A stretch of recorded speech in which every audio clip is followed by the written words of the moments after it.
नमस्कार दाजुभाइ दिदी बहिनीहरू, म हुँ नपाएको बजार रिपोर्ट। आज हामी जान्ने छौं महँगो किन छ, व्यापारी खुसी छन् कि छैनन्।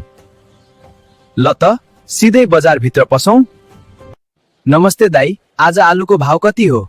नमस्ते बान्दरजी, आज आलु 80 रुपियाँ किलो छ। 80 रुपियाँ? हिजो त म जंगलमै 40 मा खाएको जस्तो लाग्छ। के गर्नु रामुजी, पेट्रोल महँगो, गाडी भाडा महँगो, सबै कुरा महँगो। दर्शक वृन्द, आलु मात्रै हैन, कारण पनि महँगो रहेछ। दाई, मलाई केरा मन पर्छ। आज केरा सस्तो छ कि महँगो? तपाई जस्तै बान्दरका लागि त सस्तो नै हो। एक दर्जनको 180 मात्र। 180? यत्रो पैसामा त जंगलमा पूरा रुख नै पाइन्छ। बजारको नियम नै यस्तो हो रामुजी। बजारको नियम सुन्दा बान्दर पनि सोचमा पर्छ। दाई, गन्ध त बलियो छ, मूल्य कति बलियो छ? आज खसीको मासु 950 रुपियाँ किलो। 950 रुपियाँ? त्यो त मेरो पूरा परिवारको बजेट हो।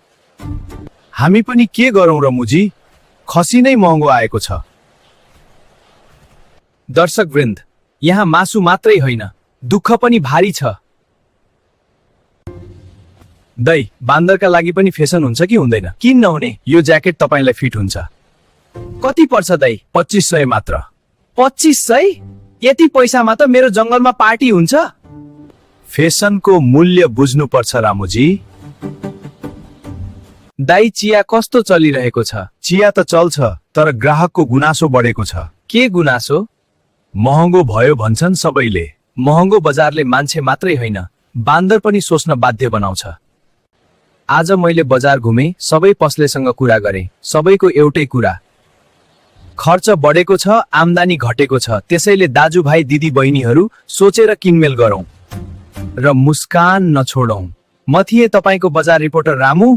फेरि भेटौँला अर्को बजारमा। सब्स्क्राइब गरिदिनु ल।